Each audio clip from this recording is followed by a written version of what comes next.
starting slow offensively. How important was it to get that touchdown in the opening drive to set the tempo for the game? Well, I mean, it's good. I mean, as I said earlier, I mean, it's a 4-quarter game, so I don't really freak out if we don't score on the opening drive. I mean, I've been around teams that scored a lot the opening possession, and then we couldn't score crap in the second half. I just want to put a good game together, but we want to score every time we get it, to be honest with you, or at least make that drive in with a kick, a punt, an extra point, or a field goal. That's always our goal, but it was great. We had good rhythm right out of the gate, and I thought Tony and Jeff did an awesome job with just our preparation this week, and we did a lot of, like I said, self-study, a lot of crossover study over open date, and we I think came out of the game pretty healthy again, so that's a blessing. Were you surprised that NC State, 3rd and 20 yards on a draw play, and then they punt on 4th and 1? Were you surprised at that, or was that something you expected? I mean, I just play the game as they call. I don't try to get in their head and worry about how they call things. That's for them to worry about. I just, whatever they decide to do, they want to go for it. We're going to try to stop. We did stop them on I think it was a 4th and 1 right there at the end there. We stopped them on down. So if they want to punt it, we'll put a punt team out there. So whatever. That's for them to answer. Dabo, have you ever had as much trust in second and third team guys as you do right now? Probably not. I just think that that's one of our assets this year. This team, we're a very deep team. We've got a lot of guys that deserve to play.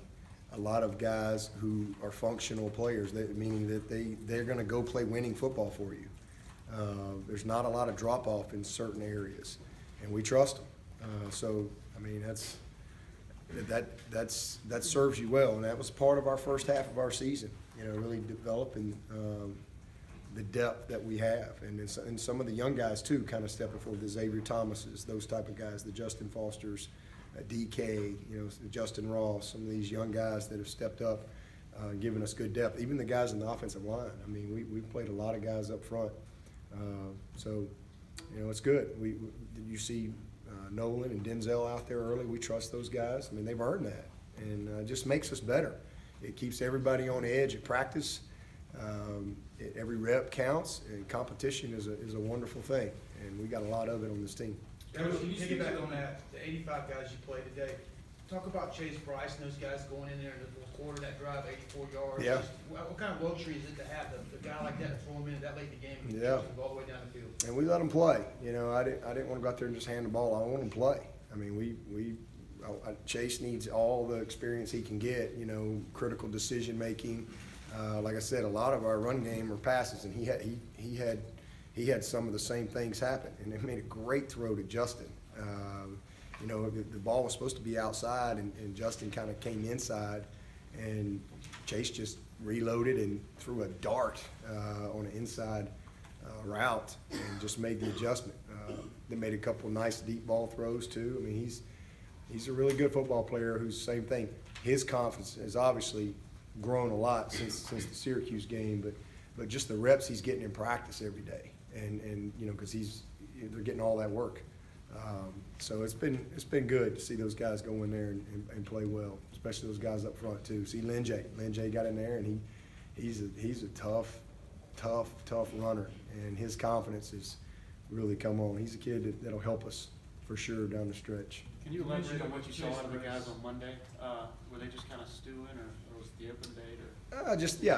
They've been. We were coming off a bye, and they were ready to get back to work. They were coming out of our leadership meetings and kind of listening to some of the comments of the guys.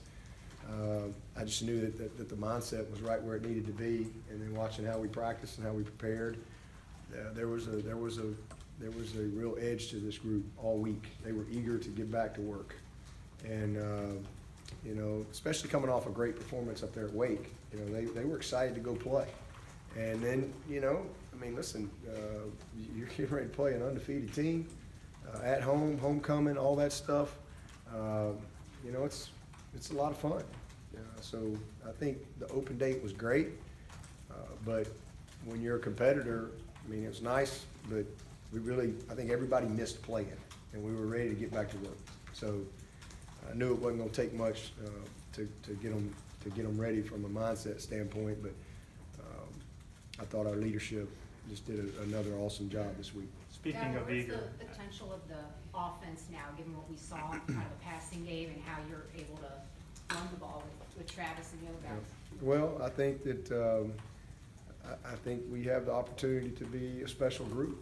I mean, we've demonstrated unbelievable explosiveness. I don't know that I've ever had a team with this type of explosiveness, so that bodes well for us. And then again, our ability to run the football creates problems, you know, because, you know, if you're gonna sit back there and play two safeties and all that type of stuff, you know, you're a hat short. And all you gotta do is make one guy miss, get to the second level, and you got a chance to get, you know, some really good yards. So it forces people to have to commit to something. And when they commit to stopping the run, it puts a lot of pressure on you. And when you have a team that can throw and catch the way we do, that's where you want to be. So I'm really pleased with where our offense is. I think we're the only team in the country that's top 10 total offense and total defense. So that's a good spot to be in because you feed each other. You know, it's not like we've got to go score 50 points because we're giving up 42. You know, I mean, sometimes we call things a little bit because it's a team game, and you know sometimes you know what might be field position, whatever, and you know how your defense is playing, and I just think we have the ability to do what we need to do week in and week out. We got to play well, you got to execute and all that type of stuff. You got to have great preparation, but we have the ability to throw and catch, and we have the ability to run the football. And if we can continue to be committed to that, then we got a chance to be a really good group. We've got good players. They stay healthy. You get lucky there, but we're a talented group outside, and I think Trevor's he's just going like that. You know, the game's really slowing down for him. I think the big thing that you saw today, he made plays with his legs. I mean, he hurt them. He hurt them. I don't know that nobody really seen him move around a lot, but that kid can run. And you don't think that he's running fast, but he's a really fast kid. But he just looked very confident today with his feet. You know, the one time in particular, now you know he'll learn from that mistake. He slid too early, and the rule is it's where you started your slide. You know, and he's a big old 6'6" gangly dude, so you know you're going to have to start that slide a little later and get the first down. So that was. You know, he'll learn from that. But the point is, it's 3rd and 10 or whatever, and they go two-man on us. And it's one of the things we've been really challenging him on is letting it, you know, if you recognize that, a lot of coverage, make plays with your legs. You know, that's perfectly within the game. And it's not like he's a statue that can't move back there. He can move. So I thought that was I just think he made big steps forward today in managing the game, and especially with his feet. He's got it with his mind and certainly can make all the throws, but I thought that was a huge difference in the game today, the plays he made with his legs. Coach, there was